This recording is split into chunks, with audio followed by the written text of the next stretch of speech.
This is Optimal Finance Daily, episode 2234, Why Your House is a Terrible Investment by JL Collins of jlcollinsnh.com.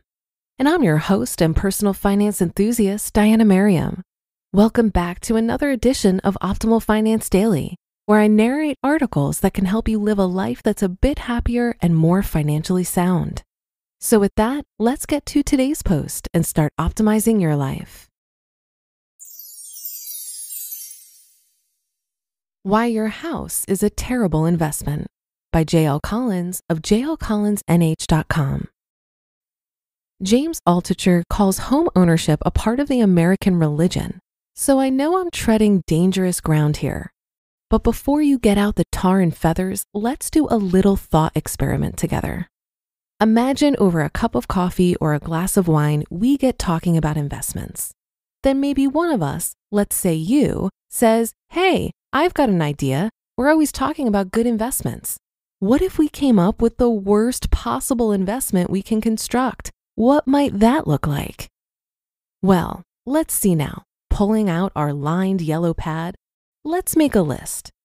To be really terrible, it should be not just an initial, but if we do it right, a relentlessly ongoing drain on the cash reserves of the owner. It should be illiquid. We'll make it something that takes weeks, even better, months of time and effort to buy or sell. It should be expensive to buy and sell. We'll add very high transaction costs, let's say 5% commissions on the deal coming and going.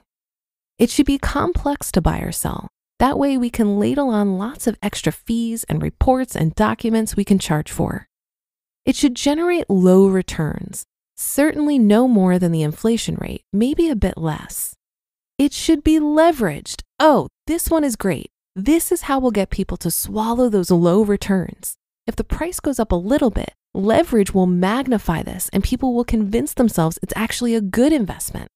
No, don't worry about it. Most will never even consider that leverage is also very high risk and could just as easily wipe them out. It should be mortgaged. Another beauty of leverage. We can charge interest on the loans. Yup, and with just a little more effort, we should easily be able to persuade people who buy this thing to borrow money against it more than once. It should be unproductive.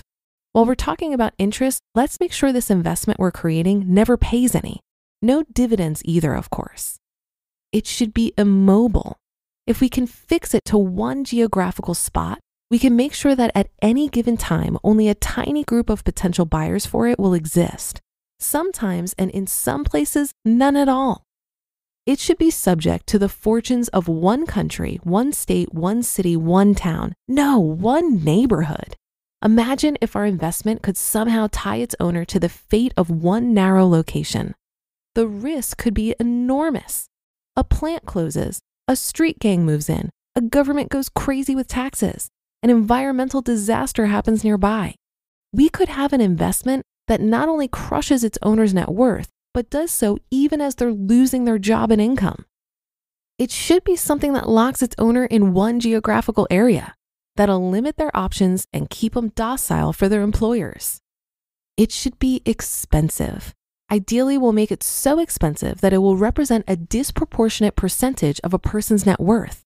Nothing like squeezing out diversification to increase risk. It should be expensive to own too. Let's make sure this investment requires an endless parade of repairs and maintenance without which it would crumble into dust. It should be fragile and easily damaged by weather, fire, vandalism, and the like.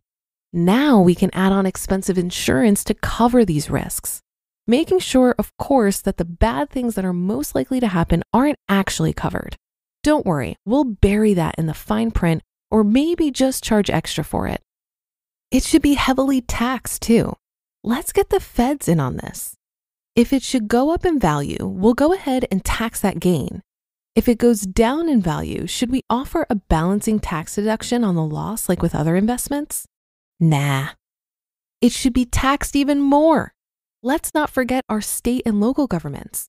Why wait till this investment is sold?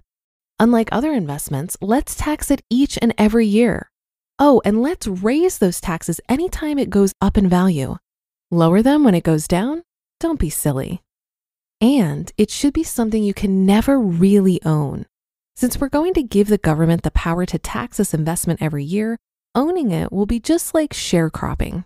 We'll let them work it, maintain it, pay all the costs associated with it, and as long as they pay their annual rent, taxes, we'll let them stay in it, unless we decide we want it. For that, we'll make it subject to eminent domain. In case we decide that instead of getting our taxes, we'd rather just take it away from them. Boy, howdy, that's quite a list. Any investment that ugly would make my skin crawl. In fact, I'm not sure you could rightly call anything with those characteristics an investment at all. Then, too, the challenge would be to get anyone to buy this turkey. But we can. In fact, I bet we can get them to not only buy, but to believe doing so is the fulfillment of a dream, indeed a national birthright. We'll run the thought experiment on just how we might make that happen in an upcoming post. What other characteristics should our worst possible investment have that I might have missed? Here are two more from Mr. Risky Startup. Quote, "It should increase stress, lead to more divorces, but then be impossible to divide." End quote. And DM Dave, quote, "You only need one motivated, desperate seller to set the price for the whole neighborhood. Imagine your so-called investment suddenly gets scuttled when your neighbor decided to sell his particle board mansion at 20% below assessment." End quote. Oh, wait, I'm sorry. This was supposed to be about houses. So a few weeks back, I was at an awards banquet, and sitting at our table of 10 with me was a woman I know. She began talking about how she was encouraging her young son to buy a house. Stop throwing away money on rent and start building equity. I suggested that since her son was single, living alone and without children, maybe he didn't actually need a house. That if he didn't need one, and since they're lousy investments, and here I gave her a few reasons why this is so, maybe he should just consider some alternatives instead, or at least run the numbers first. This didn't sit well, and it was a short conversation. You just listened to the post titled, "Why Your House is a Terrible Investment" by JL Collins of jlcollinsnh.com.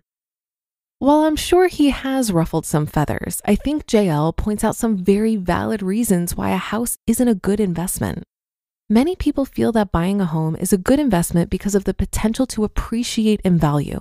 And while this does happen, when you consider all the costs of maintenance, taxes, insurance, etc., the return typically isn't as good as investing in the stock market. I decided to buy a house as my primary residence, but I don't look at it as an investment. I see it as a lifestyle decision. The way I see it, I'm going to have housing costs whether I rent or own. And while I understand that owning is riskier from a financial perspective, I was in the financial position to take that risk, and I bought a home well below my means. In order for real estate to be an investment, it needs to create cash flow through renting out the properties. I'm convinced that true real estate investing, where you rent out your properties, is the fast track to financial independence. But those high rewards come with substantial risks. I know a lot of people on both sides of the fence, those that have been burned by deciding to become a landlord and those where it has worked out wonderfully. But either way, there's a steep learning curve and it's a substantial amount of work. So thus far, I've been hesitant to become a real estate investor myself. So that concludes another installment of Optimal Finance Daily. Thanks as always for joining. Have a great rest of your day, and I'll see you again tomorrow where your optimal life awaits.